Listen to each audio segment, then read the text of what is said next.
ವಿದ್ಯಾರ್ಥಿಗಳಿಗೆ ಸ್ವಾಗತ. ಲಾಸ್ಟ್ ಕ್ಲಾಸಲ್ಲಿ ನಾವು ಪಾರ್ಟ್ನರ್ಶಿಪ್ ಡೀಡ್ ಕಂಟೆಂಟ್ಸ್ ಬಗ್ಗೆ ಡಿಸ್ಕಷನ್ ಮಾಡಿದ್ವಿ. Very important contents with reference to accounting purpose.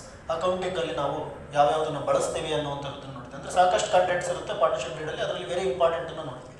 ಅದು ಯಾವ್ಯಾವುದು ಅಂತಂದರೆ, ಒಂದು interest on capital, interest on drawings, interest on partner loan, partner salary or remuneration, next finally distribution of profit or losses. 5 important ಪಾಯಿಂಟ್ಸನ್ನು ನಾವು discussion ಮಾಡಿದ್ವಿ. ಇದರಲ್ಲಿ ಅಗ್ರಿಮೆಂಟನ್ನು discussion ಮಾಡಿಕೊಂಡು ಅಗ್ರಿಮೆಂಟನ್ನು ready ಮಾಡಿದ್ರೆ ಯಾವ ರೀತಿಯಲ್ಲಿ ಇರುತ್ತೆ ಪಾರ್ಟ್ನರ್ಶಿಪ್ ಡೀಡು, ಮತ್ತು ಅದರ ಎಫೆಕ್ಟು ಅಕೌಂಟ್ಸ್ ಮೇಲೆ ಯಾವ ರೀತಿಯಲ್ಲಿ ಆಗುತ್ತೆ ಅಂತ ನೋಡಿದ್ವಿ. ಆಮೇಲೆ ಇನ್ನೊಂದು very important point, provisions of partnership act 1932 when there is an absence of partnership deed. Partnership ಡೀಡೇ ಇಲ್ದಂಗೆ ಅವರು ಬಿಸ್ನೆಸ್ಸನ್ನು ಮಾಡಿದ್ರೆ ಯಾವ್ಯಾವ ರೂಲ್ಸ್ ಅಪ್ಲೈ ಆಗುತ್ತೆ ಅಂತ ನೋಡಿದ್ವಿ. ಯಾವುದದು? Interest on capital, no interest on capital should be charged on the partner's capital amount contribution. Next, no interest on drawings is charged on the drawings amount made by the partners. But if there is any loan amount provided by a partner, we have to charge 6% per annum interest amount on the partner's loan. Partner loan ಮೇಲೆ 6% per annum ಅನ್ನೋ interest ಅನ್ನು ನಾವು ಏನು ಮಾಡಬೇಕಾಗುತ್ತೆ, charge ಮಾಡಬೇಕಾಗುತ್ತೆ ಅಂತ ನೋಡಿದ್ವಿ. ಆಮೇಲೆ ಇನ್ನೊಂದು ಪಾಯಿಂಟ್ ಯಾವುದು ಅಂತಂದರೆ ರೆಮ್ಯುನರೇಷನ್. ರೆಮ್ಯುನರೇಷನ್ನು ಯಾವುದೇ ಪಾರ್ಟ್ನರ್ಗೂ ನಾವು ಕೊಡೋ ಹಾಗಿಲ್ಲ. No partner is entitled to get a remuneration on any extra work rendered by him unless it is specified in the agreement. ಅಗ್ರಿಮೆಂಟಲ್ಲಿ ಇಲ್ಲ ಅಂದರೆ ನಾವು ಕೊಡೋಕೆ ಬರಲ್ಲ. And finally distribution of profit or loss ಬಗ್ಗೆ ಕೂಡ ಮಾತಾಡಿದ್ವಿ. ಏನದು ಅಂತಂದರೆ, irrespective of capital contribution all the partners are eligible to distribute profit and losses equally. ಅಂದರೆ ಕ್ಯಾಪಿಟಲ್ ಒಬ್ಬನು ಜಾಸ್ತಿ ಕೊಟ್ಟರು, ಒಬ್ಬನು ಕಡಿಮೆ ಕೊಟ್ಟರು, ಒಬ್ಬನು ಸ್ವಲ್ಪ ಅಮೌಂಟ್ ಕೊಟ್ಟಿದ್ರು ನಮಗದು ಸಂಬಂಧ ಇಲ್ಲ. ಪಾರ್ಟ್ನರ್ಶಿಪ್ ಡೀಡನ್ನು ಅವ್ರು ಮಾಡ್ಕೊಂಡಿಲ್ಲ ಅಂತಂದರೆ ಎಲ್ಲ ಪಾರ್ಟ್ನರ್ಸು ಅಮೌಂಟನ್ನು ಏನು ಮಾಡಬೇಕು, ಪ್ರಾಫಿಟ್ ಆರ್ ಲಾಸನ್ನು ಈಕ್ವಲ್ ಆಗಿ ಶೇರ್ ಮಾಡಬೇಕು ಅಂತ ಡಿಸ್ಕಷನ್ ಮಾಡಿದ್ವಿ. ಈಗ ನಾವು ಈ ಚಾಪ್ಟ್ರಲ್ಲಿ ಏನು ಕಲಿತಾ ಹೋಗ್ತೀವಿ, ಪ್ರಾಬ್ಲಮೆಟಿಕ್ ಪಾರ್ಟಿಗೆ ಸಂಬಂಧಪಟ್ಟ ಹಾಗೆ ಎಕ್ಸಾಮಿನೇಷನ್ ಪರ್ಪಸ್ಸಲ್ಲಿ, ಎಕ್ಸಾಮಿನೇಷನ್ ಕಾನ್ಸೆಪ್ಟಲ್ಲಿ ನೋಡ್ತಾ ಹೋಗೋಣಂತೆ. ಓಕೆ, ಪ್ರಾಬ್ಲಮೆಟಿಕ್ ಕಾನ್ಸೆಪ್ಟ್ ಏನಿರುತ್ತೆ, ಏನೇನನ್ನು ಕಲಿಬೇಕು, ಲೆಕ್ಕ ಯಾವ್ಯಾವ್ದು ಮಾಡ್ತೀವಿ ಇದರಲ್ಲಿ ಅಂತಂದರೆ, ಮೊದಲನೇದಾಗಿ ಕ್ಯಾಲ್ಕುಲೇಷನ್ ಆಫ್ ಇಂಟ್ರೆಸ್ಟ್ ಆನ್ ಡ್ರಾಯಿಂಗ್ಸನ್ನು ಮಾಡ್ತೀವಿ. Okay, calculation of interest on drawings. ಎರಡನೇದು preparation of profit and loss appropriation account, ಒಂದು ಲೆಡ್ಜರ್ ಅಕೌಂಟ್ ಮಾಡ್ತಾ ಹೋಗ್ತೀವಿ.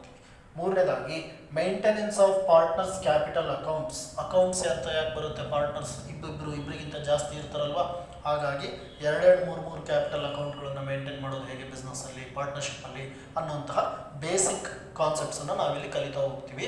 ಇದನ್ನು ನಿಮಗೆ ಎಕ್ಸಾಮಿನೇಷನ್ಗೆ ಕೇಳ್ತೇವೆ. ಈಗ calculation of interest on drawings ಅದರ ಬಗ್ಗೆ ನೋಡೋಣಂತೆ, ಸರಿನಾ? ಇನ್ನು ಉಳಿದಿದ್ದನ್ನು ಆಮೇಲೆ ನಿಧಾನಕ್ಕೆ ಮಾತಾಡ್ಕೊಳ್ಳೋಣ. ಓಕೆ, ಸೊ ನೋಡೋಣ ಪ್ರಾಬ್ಲಮೆಟಿಕ್ ಕಾನ್ಸೆಪ್ಟ್ ಫಾರ್ ಎಕ್ಸಾಮಿನೇಷನ್ಗೆ ಸಂಬಂಧಪಟ್ಟಾಗೆ. ಈಗ ಮೊದಲನೇದಾಗಿ ಏನು ನೋಡೋಣ, calculation of interest on drawings. So interest on drawings ಅಂತಂದರೆ ನಿಮ್ಗೆ ಗೊತ್ತಿದೆ, it is an income to the business and it is calculated on the drawings amount made by the partner and it is very simple to calculate. Simple ಆಗಿ ಎಷ್ಟು percentage ಅಂತ ಇರುತ್ತೆ, ಎಷ್ಟು amount ಅಂತ ಇರುತ್ತೆ, ಅದನ್ನು ನಾವೇನು ಮಾಡ್ತೀವಿ, ಕ್ಯಾಲ್ಕುಲೇಷನ್ ಮಾಡಿಬಿಡ್ತೀವಿ. ಆದರೆ ಪಾರ್ಟ್ನರ್ಶಿಪ್ ಬಿಸ್ನೆಸ್ಸಲ್ಲಿ ಇಂಟ್ರೆಸ್ಟ್ ಆನ್ ಕ್ಯಾಲ್ಕುಲೇಷನ್ ಮಾಡುವಂಥದ್ದು ನಾವು ಕಲಿಬೇಕಾಗಿದೆ.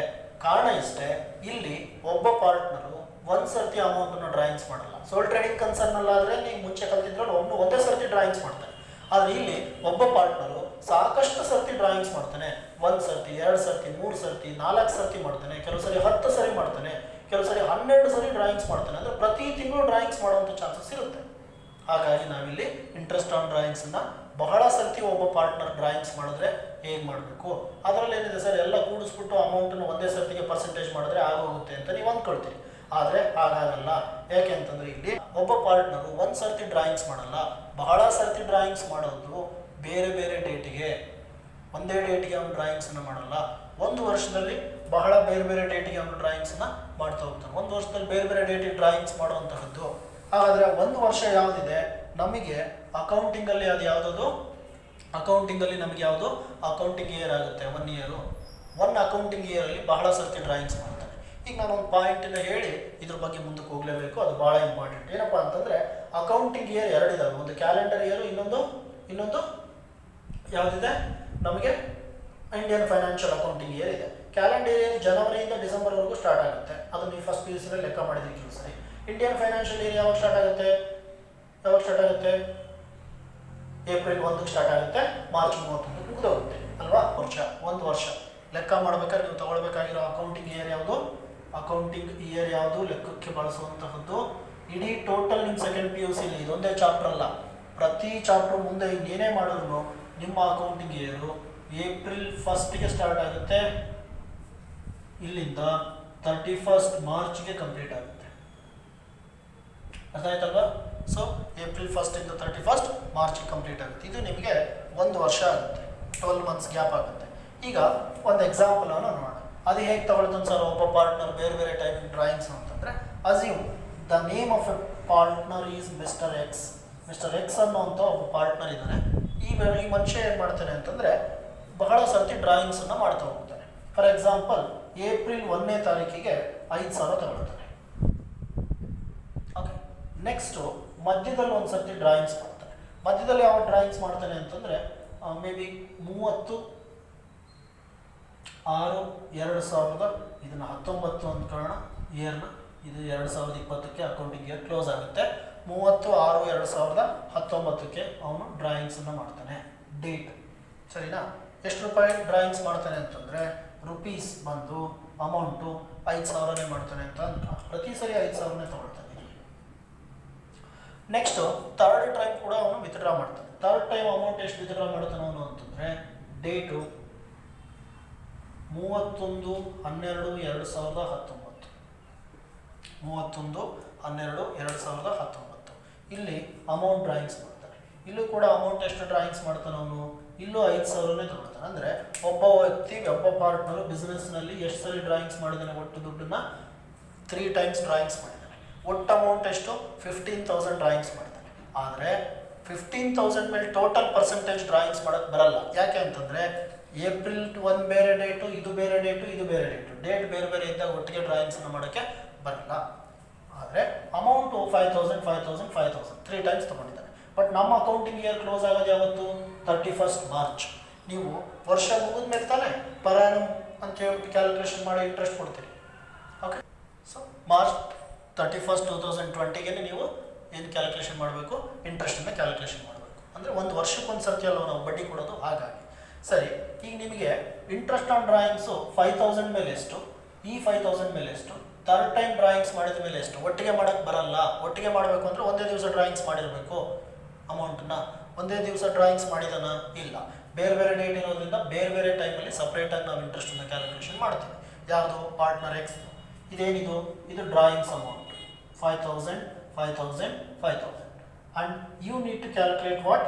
Interest on drawings. ಯಾರು ಡ್ರಾಯಿಂಗ್ಸು? Partner drawings. ಪಾರ್ಟ್ನರ್ ಯಾರು? X. So interest on X drawings calculation ನೋಡೋಣ ಹೇಗೆ ಮಾಡೋಣ ಅಂತೇಳಿ. ಮೊದಲನೇದಾಗಿ ಅಮೌಂಟ್ ಎಷ್ಟು ರೂಪಾಯಿ ಅಮೌಂಟ್ ಡ್ರಾಯಿಂಗ್ಸ್ ಮಾಡಿದ ನಾವು? 5,000 ರುಪೀಸ್ ಡ್ರಾಯಿಂಗ್ಸ್ ಮಾಡಿದ್ವಿ ಅಲ್ವಾ? ಇಂಟು ಎಷ್ಟು ಪರ್ಸೆಂಟೇಜ್ ಇಂಟ್ರೆಸ್ಟ್ ಅಂತ ಬೇಕಲ್ವ ನಮಗೆ? ಅದನ್ನ ಪ್ರಾಬ್ಲಮ್ನಲ್ಲೇ ಕೊಡಬೇಕಾಗುತ್ತೆ. So assume interest on drawings is calculated at 5 or 10 5%. Interest on drawings is calculated at 5% per annum. 5% per annum ಅಂತಂದರೆ ಒಂದು ವರ್ಷಕ್ಕೆ 5% ಇಂಟ್ರೆಸ್ಟ್ ಆನ್ ಡ್ರಾಯಿಂಗ್ಸನ್ನು ಕ್ಯಾಲ್ಕುಲೇಷನ್ ಮಾಡ್ತೀವಿ ಅಂತ ಇವರ ಪಾರ್ಟ್ನರ್ಶಿಪ್ ಡೀಡಲ್ಲಿ ಅಗ್ರಿಮೆಂಟಲ್ಲಿ ಬರ್ಕೊಂಡಿದ್ದಾರೆ. ಅದ್ರ ಪ್ರಕಾರ ಇವರು ಕ್ಯಾಲ್ಕುಲೇಷನ್ನ ಮಾಡ್ತಾರೆ. ಸೊ ಈಗ 5,000 ಇಂಟು ರೇಟ್ ಎಷ್ಟಿದೆ? 5%. 5/100 ಅನ್ಬಹುದು ಅಥವಾ ಕಂಪಲ್ಸರಿಯಾಗಿ ಪರ್ಸೆಂಟೇಜ್ ಬರೀರಿ. ಓಕೆ, ಇಂಟು 5% ಇಂಟು ಏಪ್ರಿಲ್ 1 ಅವ್ನು ಡ್ರಾಯಿಂಗ್ಸ್ ಮಾಡಿದರೆ ಮಾರ್ಚ್ 31 ಎಷ್ಟು ದಿನ ಆ ಡ್ರಾಯಿಂಗ್ಸ್ ಅಮೌಂಟನ್ನು ಇವನು ಇಟ್ಕೊಂಡಿದ್ದಾನೆ? ಪಾರ್ಟ್ನರು ಬಿಸ್ನೆಸ್ಸಿನ ದುಡ್ಡನ್ನು ಬಳಸಿದ್ದಾನೆ ಸ್ವಂತಕ್ಕೆ, ಅಷ್ಟು ದಿನಕ್ಕೆ ಬಡ್ಡಿ ಕೊಡಬೇಕು. ಅಂದರೆ ನೀವು ಯಾವತ್ತು ಸಾಲ ಮಾಡಿರ್ತೀರೋ ಅಲ್ಲಿಂದ ಒಂದು ವರ್ಷಕ್ಕೆ ಬಡ್ಡಿ ಕ್ಯಾಲ್ಕುಲೇಷನನ್ನು ಮಾಡ್ತೀರಿ. ಎಷ್ಟು ದಿನ ಇಟ್ಕೊಂಡಿರ್ತೀರೋ ಅಷ್ಟು ದಿನಕ್ಕೆ ಮಾಡ್ತೀರಿ. ಹಾಗಾದರೆ ಈ ವರ್ಷದಲ್ಲಿ ಅಕೌಂಟಿಂಗ್ ಇಯರಲ್ಲಿ 12 ಮಂತ್ಸ್ ಗ್ಯಾಪಲ್ಲಿ ಏಪ್ರಿಲ್ 1ನೇ ತಾರೀಕಿಗೆ ನಾನು ದುಡ್ಡು ತೊಗೊಂಡಿರೋದ್ರಿಂದ ಏಪ್ರಿಲ್ ತಿಂಗಳು 5,000 ಈ 5,000 ಮಾತ್ರ ಯೋಚನೆ ಮಾಡಿ. ಉಳಿದಿದ್ದು ಸದ್ಯಕ್ಕೆ ಯೋಚನೆ ಮಾಡಬೇಡ, ಕೈ ಬಿಟ್ಬಿಡು. ಈ 5,000 ರೂಪಾಯಿ ಮೇಲೆ ಬಡ್ಡಿ ಕ್ಯಾಲ್ಕುಲೇಷನ್ ಮಾಡಬೇಕೋ ಬೇಡವೋ? ಮಾಡಬೇಕು. ಎಷ್ಟು ತಿಂಗಳಿಗೆ ಮಾಡಬೇಕಾಗುತ್ತೆ? ಏಪ್ರಿಲ್ 1ನೇ ತಾರೀಕಿಗೆ ಡ್ರಾಯಿಂಗ್ಸ್ ಮಾಡಿರೋದ್ರಿಂದ ಏಪ್ರಿಲ್ ತಿಂಗಳನ್ನು ಸೇರಿಸ್ಕೋಬೇಕು. ಏಪ್ರಿಲ್, ಮೇ, ಜೂನ್, ಜುಲೈ ಪ್ರತಿಯೊಂದು ತಿಂಗಳು ಸೇರಿಸ್ಕೊಳ್ತೀರಿ. ಮತ್ತು ಮಾರ್ಚ್ ತಿಂಗಳಲ್ಲಿ ಯಾವತ್ತು ಡೇಟಿಗೆ ಕ್ಯಾಲ್ಕುಲೇಷನ್ ಮಾಡ್ತೀರಿ? ಮಾರ್ಚ್ 31 ನಿಮ್ಮ ಅಕೌಂಟಿಂಗ್ ಇಯರ್ ಮುಗಿಯುವಂಥ ಕೊನೆ ಟೈಮ್ಗೆ. ಹಾಗಾಗಿ ಏಪ್ರಿಲ್ 1ರಿಂದ 31 ಮಾರ್ಚ್ವರೆಗೂ ಅಂದರೆ ಕಂಪ್ಲೀಟ್ 1 ಇಯರ್ಗೆ ಟ್ರಾನ್ಸ್ಫರ್ ನೀವೇನು ಮಾಡಬೇಕು, ಇಂಟ್ರೆಸ್ಟನ್ನು ಕ್ಯಾಲ್ಕುಲೇಷನ್ ಮಾಡಬೇಕು. ಫಸ್ಟ್ ಡ್ರಾಯಿಂಗ್ಸ್ ಮಾಡಿದಾನಲ್ವ ಎಕ್ಸು, ಅದ್ರ ಮೇಲೆ 5,000 ರೂಪಾಯಿ ಮೇಲೆ 5% ಕಂಪ್ಲೀಟ್ 1 ಇಯರ್ಗೆ ಕ್ಯಾಲ್ಕುಲೇಷನ್ ಮಾಡ್ತಿರ್ತಾನೆ. ಸೊ ಪರ್ ಆ್ಯನಮ್ ಅಂತಾನೆ, 5% ಪರ್ ಆ್ಯನಮ್ ಅಂತಂದರೆ ಆ್ಯನಿಯಲಿ 1 ಇಯರ್ ಅಂತ ಹೇಳಿ. ಹಾಗಾದರೆ 5% ಪರ್ ಆ್ಯನಮ್ ಅಂತಂದರೆ ಡೈರೆಕ್ಟಾಗಿ ಪರ್ಸೆಂಟೇಜ್ ಮಾಡಿದ್ರೆ ಸಾಕಾಗುತ್ತೆ. 5,000 ಇಂಟು 5% ಎಷ್ಟಾಯಿತು, 250 ರೂಪಾಯಿ ಆಯಿತು ಡ್ರಾಯಿಂಗ್ಸ್ ಅಮೌಂಟ್. ಯಾವುದ್ರ ಮೇಲೆ, ಫಸ್ಟ್ ಡ್ರಾಯಿಂಗ್ಸ್ ಮೇಲೆ 250 ರುಪೀಸ್. ಏನಿದು, interest on X drawings. Okay, ಎರಡನೇ ಸರ್ತಿ ಕೂಡ ಡ್ರಾಯಿಂಗ್ಸ್ ಮಾಡಿದ್ದಾನೆ. ಒಬ್ಬನೇ ಪಾರ್ಟ್ನರು ಬಹಳ ಸರ್ತಿ ಡ್ರಾಯಿಂಗ್ಸ್ ಮಾಡಿದ್ದಾನೆ. ಎರಡನೇ ಸರ್ತಿ ಡ್ರಾಯಿಂಗ್ಸ್ ಎಷ್ಟು ಮಾಡಿದ್ದಾನೆ, ಅಮೌಂಟ್ನಲ್ಲಿ ಏನು ವ್ಯತ್ಯಾಸ ಇಲ್ಲ, 5,000 ಮಾಡಿದ್ದಾನೆ. ಆದರೆ ಡೇಟು ಯಾವ್ದು ಮಾಡಿದಾನೆ ಅವನು, 30/6/2019, 30/6/2019ಕ್ಕೆ ಡ್ರಾಯಿಂಗ್ಸ್ ಮಾಡಿದ್ದಾನೆ. ಹಾಗಾದರೆ 30/6/2019 ಅಂತಂದರೆ ನಮ್ಮ ಈ ವರ್ಷದ ಅಕೌಂಟಿಂಗ್ ಇಯರಲ್ಲಿ ಏಪ್ರಿಲ್ 1ನೇ ತಾರೀಕಿನಿಂದ ಈ ಎಕ್ಸ್ಟ್ರಾ 5,000 ರೂಪಾಯಿ ನಾವು ಡ್ರಾಯಿಂಗ್ಸ್ ಮಾಡಿರಲಿಲ್ಲ, 36ರಿಂದ ಮಾಡಿದ್ದಾನೆ. ಸೊ ಯಾವತ್ತು ಡ್ರಾಯಿಂಗ್ಸ್ ಮಾಡಿರ್ತಾನೋ ಅಲ್ಲಿಂದ 1 ತಿಂಗಳಿಗೆ ಲೆಕ್ಕಾಚಾರಕ್ಕೆ ಮಾಡಿಕೊಂಡ್ರೆ ಎಷ್ಟು ತಿಂಗಳು ಬಡ್ಡಿ ಕಟ್ಟಬೇಕು, ಎಲ್ಲಿ ತನಕ, 31 ಮಾರ್ಚ್ವರೆಗೂ ಲೆಕ್ಕ ಹಾಕಬೇಕು. ನೀವು ಏನೇ ಡ್ರಾಯಿಂಗ್ಸ್ ಇಂಟ್ರೆಸ್ಟ್ ಕ್ಯಾಲ್ಕುಲೇಷನ್ ಮಾಡಿದ್ರು ಅಕೌಂಟಿಂಗ್ ಇಯರ್ ಎಂಡಿಂಗ್ ತನಕನೇ ಕ್ಯಾಲ್ಕುಲೇಷನ್ ಮಾಡಬೇಕು. 30/6 ಅಂತಂದರೆ 6ನೇ ತಿಂಗಳ ಕೊನೆ ದಿವಸ ಡ್ರಾಯಿಂಗ್ಸ್ ಮಾಡಿದ ನಾವು. ಹಾಗಾದರೆ 6ನೇ ತಿಂಗಳು ಮುಗಿದೋಗ್ಬಿಡ್ತಲ್ವ ಅವತ್ತು, ಮತ್ತು ಆ ತಿಂಗಳಿಗೆ ಬಡ್ಡಿ ಯಾರಾದರೂ ಕೊಡ್ತಾರ? ನಿಮ್ಗೆ ಈಗ ತಾನೇ ಸಾಲ ಕೊಟ್ಬಿಟ್ಟು ಬಡ್ಡಿ ಕೊಡೋ ಅಂತಂದರೆ ಕೊಡ್ತೀರಾ ನೀವು? ಕೊಡಲ್ಲ, 1 ತಿಂಗಳು ಆಗ್ಬೇಕು ತಾನೆ. ಹಾಗಾದರೆ 6ನೇ ತಾರೀಕು ತಿಂಗಳ ಬಡ್ಡಿಯನ್ನು ನಾವು ತಗೊಳ್ಳೋಕೆ ಬರಲ್ಲ, ಯಾಕಂದರೆ ತಿಂಗಳು ಮುಗಿದೋಗ್ಬಿಟ್ಟಿದೆ ಕೊನೆ ದಿವಸ. ಹಾಗಾಗಿ ಆ ತಿಂಗಳು ಬಡ್ಡಿ ಕಟ್ಟೋಕ್ಕಾಗಲ್ಲ, ಕೈ ಬಿಟ್ಬಿಡಿ. ಆದರೆ ಏಪ್ರಿಲ್ 1ನೇ ತಾರೀಕಿನಿದ್ದಾಗ ಏಪ್ರಿಲ್ ತೊಗೊಂಡಿದ್ವಿ, ಯಾಕಂದರೆ ಅದು 1ನೇ ತಾರೀಕು, ಇನ್ನೂ 30 ದಿವಸ ಇದೆ ತಿಂಗಳು ಮುಗಿಯೋಕ್ಕೆ. ಹಾಗಾಗಿ ಏಪ್ರಿಲ್ಲು ಕೌಂಟ್ ಮಾಡ್ತೀವಿ. ಆದರೆ ಇಲ್ಲಿ ತಿಂಗಳು ಕೊನೆ ದಿವಸ ಇರೋದ್ರಿಂದ ಆ ತಿಂಗಳನ್ನ ಬಿಟ್ಬಿಡ್ತೀವಿ. ಸೊ ಬಿಟ್ಟರೆ 7ನೇ ತಿಂಗಳಿಂದ ಬಡ್ಡಿ ಕಟ್ಟಬೇಕಲ್ವ. 7, 8, 9, 10, 11, 12, 1, 2, 3 ಅಂದರೆ ಮಾರ್ಚ್ 31 ತನಕ. ಮಾರ್ಚ್ ಅಂದರೆ 3ನೇ ತಿಂಗಳು ತಾನೆ. ಸೊ ಎಷ್ಟು ತಿಂಗಳು ಬಡ್ಡಿ ಕಟ್ಟಬೇಕು, 9 ಮಂತ್ಸ್ ಬಡ್ಡಿ ಕಟ್ಟಬೇಕು. ಇಲ್ಲಿ ಎಷ್ಟು ತಿಂಗಳು ಕಟ್ಟಿದ, 12 ಮಂತ್ಸ್. ಓಕೆ, ಇಲ್ಲಿ ಎಷ್ಟು ತಿಂಗಳು ಕಟ್ಟಬೇಕು, ಸೆಕೆಂಡ್ ಟೈಮ್ಗೆ 9 ಮಂತ್ಸ್ ಇಂಟ್ರೆಸ್ಟನ್ನು ಅವನು ಕಟ್ಟಬೇಕಾಗುತ್ತೆ. 9 ಮಂತ್ಸಿಗೆ ಎಷ್ಟಾಯಿತು interest? Of course we need to calculate it again. On second drawings made by X, again 5,000 second time into 5%. Percentage ಏನು ಚೇಂಜ್ ಆಗಲ್ಲ, ಆದರೆ ಪರ್ ಆ್ಯನಮ್ ಹೇಳಿದ್ದಾನೆ, ವರ್ಷಕ್ಕೆ 5% ಹೇಳಿದ್ದಾನೆ. ಹಳೇದೇನೋ ವರ್ಷಕ್ಕೆ ಮಾಡಿದ್ವಿ, ಈಸಿಯಾಗಿ ಪರ್ಸೆಂಟೇಜ್ ಒಂದೇ ಬರದೆ. ಆದರೆ ಈಗ 1 ವರ್ಷಕ್ಕೆ ಆಗಲ್ಲ, ಬರೀ ಎಷ್ಟು ತಿಂಗಳು ಬಡ್ಡಿ ಕ್ಯಾಲ್ಕುಲೇಷನ್ ಮಾಡಬೇಕು, 9 ಮಂತ್ಸ್. ಹೇಗೆ, 30/6ರಿಂದ 31 ಮಾರ್ಚ್ ತನಕ ಎಷ್ಟು ತಿಂಗಳಾಗುತ್ತೋ ಅಷ್ಟು ತಿಂಗಳು ಬಡ್ಡಿ. ಮುಂದಕ್ಕೆ ಇಂಟು 9/12 ಮಾಡ್ತೀರಿ, ಸೊ ಇದಿಷ್ಟು ಮಾಡಿದ್ರೆ ನಿಮಗೇನು ಆನ್ಸರ್ ಬರುತ್ತೋ ಆ ಆನ್ಸರ್ನ ನಾವು ಬರೀತೀವಿ. ಏನು ಮಾಡಿದ್ರೆ 5,000 ಇಂಟು 5% ಇಂಟು 9/12 ಅಂದರೆ 9 ತಿಂಗಳಿಗೆ ಕ್ಯಾಲ್ಕುಲೇಷನ್ ಮಾಡ್ತೀವಿ. ಯಾಕಂದರೆ ಬರೀ 9 ತಿಂಗಳಲ್ಲಿ ಬಡ್ಡಿ ಕೊಡಬೇಕಾಗಿರೋದು ಎಷ್ಟಾಯ್ತು ಇದು, ಇಟ್ ಬಿಕಮ್ಸ್ 1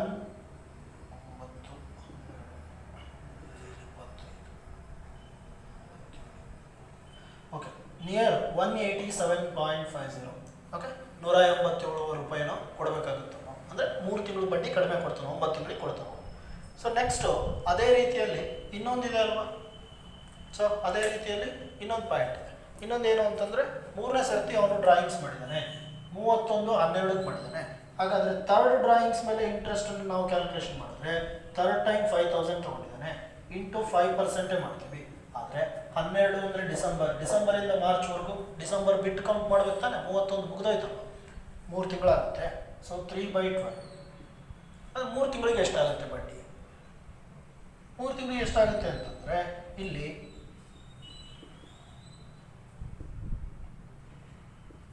62.50, 62 ರೂಪಾಯಿ ಆಗುತ್ತೆ. ಸರಿನಾ?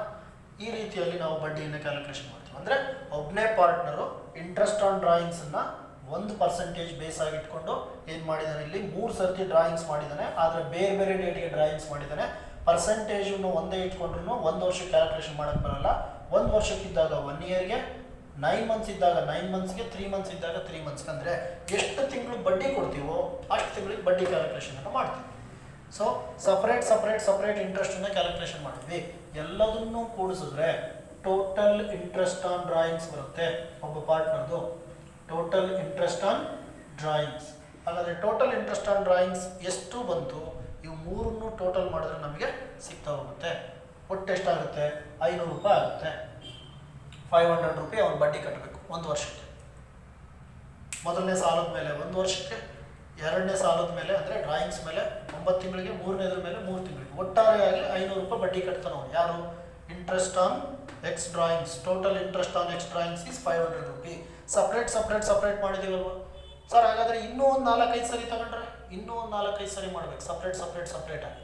ಆ ರೀತಿ ಮಾಡುವಂತಹ ಮೆಥಡ್ಡು ಇಂಟ್ರೆಸ್ಟ್ ಆನ್ ಡ್ರಾಯಿಂಗ್ಸಲ್ಲಿ ನಾವೇನು ಯೂಸ್ ಮಾಡ್ತೀವಿ ಅದನ್ನು ಸಿಂಪಲ್ ಇಂಟ್ರೆಸ್ಟ್ ಮೆಥಡ್ ಅಂತ ಹೇಳ್ಬಿಟ್ಟು ಕರಿತೀವಿ. ಸಿಂಪಲ್ ಇಂಟ್ರೆಸ್ಟ್ ಮೆಥಡ್ ಅಥವಾ ಇದಕ್ಕೆ ಇನ್ನೊಂದು ಹೆಸರಿದೆ ಡೈರೆಕ್ಟ್ ಮೆಥಡ್ ಅಂತ ಕರಿತೀವಿ. ಏನಂತ ಕರಿತೀವಿ? ಡೈರೆಕ್ಟ್ ಮೆಥಡ್ ಅಥವಾ ಸಿಂಪಲ್ ಇಂಟ್ರೆಸ್ಟ್ ಮೆಥಡ್ ಅಂತ ಕರಿತೀವಿ. ಇದು ಪ್ರತಿ ಸರಿ ಅವನು ಎಷ್ಟು ಡ್ರಾಯಿಂಗ್ಸ್ ಮಾಡ್ತಾನೋ ಪ್ರತಿಯೊಂದ್ರ ಮೇಲೂ ಇಂಡಿವಿಜುವಲ್ ಆಗಿ ನಾವು ಇಂಟ್ರೆಸ್ಟನ್ನು ಕ್ಯಾಲ್ಕುಲೇಷನ್ ಮಾಡಿ ಕೊನೆಗೆ ಟೋಟಲ್ ಮಾಡುವಂಥದ್ದು. 5 ಸರಿ ಮಾಡಿದ್ರೆ 5 ಸರ್ತಿ ಮಾಡಬೇಕು. 10 ಸರ್ತಿ ಒಬ್ಬ ಪಾರ್ಟ್ನರ್ ಡ್ರಾಯಿಂಗ್ಸ್ ಮಾಡಿದ್ರೆ ಬೇರೆ ಬೇರೆ ಡೇಟ್ಗೆ ಇರೋದ್ರಿಂದ 10 ಸರಿನೂ ನಾವು ಕ್ಯಾಲ್ಕುಲೇಷನ್ ಮಾಡಬೇಕು. So simple interest method or direct method. ಡೈರೆಕ್ಟಾಗಿ ಆ ಅಮೌಂಟ್ ಮೇಲೆ ನಾವು ಎಷ್ಟಿರುತ್ತೋ ಅಷ್ಟು ಕ್ಯಾಲ್ಕುಲೇಷನ್ ಮಾಡ್ತೀವಿ. ಇದಕ್ಕೆ ಇನ್ನೂ ಕೆಲವು ಸರಿ ಸ್ಪೆಸಿಫಿಕ್ ಮೆಥಡ್ ಅಂತ ಇನ್ನೂ ಒಂದು ಹೆಸರಲ್ಲೂ ಕರೀತಾರೆ. ಏನಂತ ಕರೀತಾರೆ? Specific method. ಯಾಕೆ ಸ್ಪೆಸಿಫಿಕ್ ಮೆಥಡ್ ಅಂತ ಹೇಳಿದ್ರೆ ಸ್ಪೆಸಿಫಿಕ್ ಅಮೌಂಟ್ ಮೇಲೆ ಡ್ರಾಯಿಂಗ್ಸ್ ಮಾಡ್ತೀವಲ್ವಾ, ಆ ಕಾರಣಕ್ಕೋಸ್ಕರ ಕ್ಯಾಲ್ಕುಲೇಷನ್ ಮಾಡ್ತೀವಲ್ವಾ, ಸ್ಪೆಸಿಫಿಕ್ ಅಮೌಂಟ್ ಮೇಲೆ ಇಂಟ್ರೆಸ್ಟ್ ಕ್ಯಾಲ್ಕುಲೇಷನ್ ಮಾಡ್ತೀವಲ್ವಾ, ಆ ಕಾರಣಕ್ಕೋಸ್ಕರ ಇದನ್ನು ಸ್ಪೆಸಿಫಿಕ್ ಮೆಥಡ್ ಅಂತಲೂ ಕರೀತಾರೆ. ಓಕೆ, ಏನೇನು ಬೇಕು ಯೂಸ್ ಮಾಡಿದ್ವಿ? ಅಮೌಂಟ್ ಡ್ರಾಯಿಂಗ್ಸ್ ಮಾಡಿರೋದು, ರೇಟ್ ಅಂತಂದರೆ ಪರ್ಸೆಂಟೇಜು, ನೆಕ್ಸ್ಟು ಡೇಟ್ ಯೂಸ್ ಮಾಡ್ಕೊಂಡ್ವಿ. ಡೇಟ್ ಆಫ್ ಡ್ರಾಯಿಂಗ್ಸ್ ಯೂಸ್ ಮಾಡಿಬಿಟ್ಟು ಅಕೌಂಟಿಂಗ್ ಇಯರ್ನ ಬೇಸಾಗಿ ಇಟ್ಕೊಂಡು, ಅಕೌಂಟಿಂಗ್ ಇಯರ್ ಯಾವತ್ತಿಗೂ ಅಷ್ಟೇ ನಿಮ್ಮ ಸೆಕೆಂಡ್ PU ಅಲ್ಲಿ ಏಪ್ರಿಲಿಂದ ಮಾರ್ಚ್ವರೆಗೂ ತಗೋಬೇಕು. ಅಲ್ಲಿಂದ ಎಷ್ಟು ತಿಂಗಳಾಗುತ್ತೆ ಅಂತ ಮಾರ್ಚ್ 31 ಕೌಂಟ್ ಮಾಡಿದ್ವಿ. ಕ್ಯಾಲ್ಕುಲೇಷನ್ ಮಾಡಿದ್ರೆ ಇಂಟ್ರೆಸ್ಟು 1 ವರ್ಷಕ್ಕೆ 250.